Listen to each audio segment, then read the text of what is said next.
복숭아 씨살이 존벌은 2012년 전북 순창에서 최초로 확인된 후에 순천, 광양, 보성, 고흥 등 매실 재배 주산지를 중심으로 발생돼 현재 전국으로 확산되고 있는데요.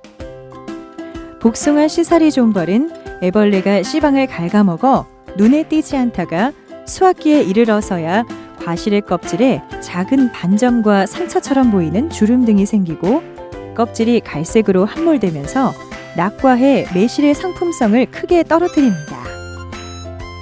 이에 농촌진흥청에서는 복숭아 씨살이 존벌 방제 요령을 농가에 보급하고 있는데요. 적기 방제만으로도 피해를 크게 줄일 수 있는 복숭아 씨살이 존벌 방제 방법에 대해 알아봅니다.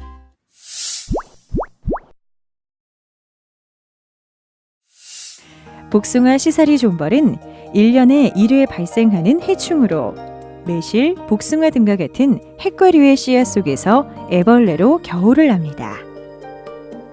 이후 이듬해 봄에 꽃이 필 무렵 번데기를 거쳐 성충이 돼 4월 중하순에 어린 매실의 열매 속에 산란관을 뚫고 한 개씩 알을 낳기 시작합니다.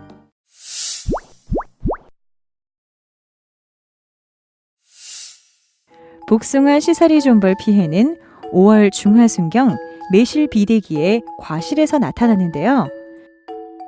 과실의 씨앗에서 깨어난 애벌레는 씨방을 갉아먹으면서 성장하기 때문에 피해 초기에는 열매에서 나타나는 증상이 거의 없지만 수확 직전에 과실 표면 일부가 갈색으로 움푹 들어가면서 떨어지기 시작합니다.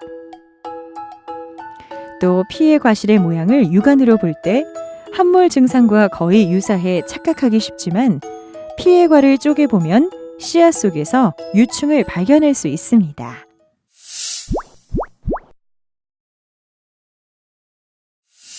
복숭아 씨살이 존벌 방제는 먼저 피해 과실과 낙과한 과실을 모두 수거해 소각하는 것인데요.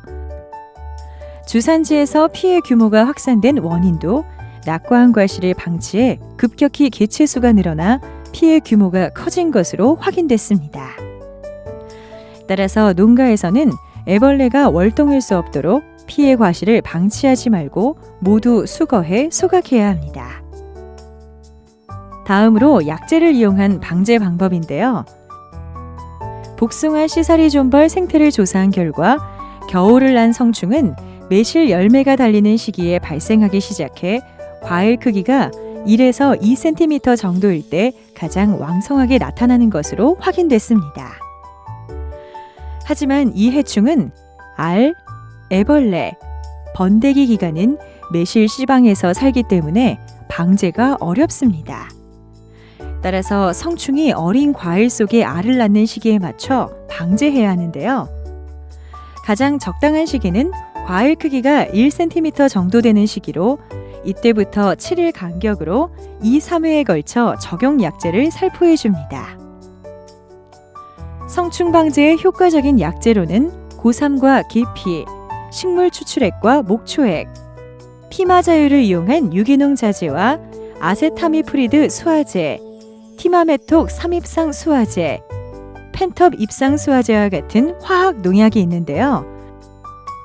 성충은 오전 11시부터 오후 5시 사이에 주로 활동하기 때문에 이 기간에 약재를 뿌리면 몸에 많은 살충 성분을 묻힐 수 있어 방제 효과를 높일 수 있습니다. 그동안 방제 작업을 실시해 본 결과 화학농약은 식물체 전체에 침투 이행돼 방제 효과가 높았지만 유기농자재는 과일 속에 있는 침투 해충에 접촉되지 않아 효과가 비교적 낮았습니다.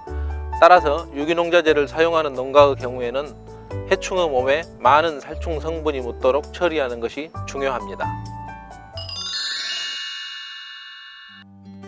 지난 2013년 67%에 이르렀던 피해가 2014년에 33%로 크게 낮아진 것은 복숭아 씨살이 존벌 방제에 대한 시군 농업기술센터의 기술 지원과 홍보, 그리고 농가에서의 적기 방제가 이루어졌기 때문이라고 하는데요.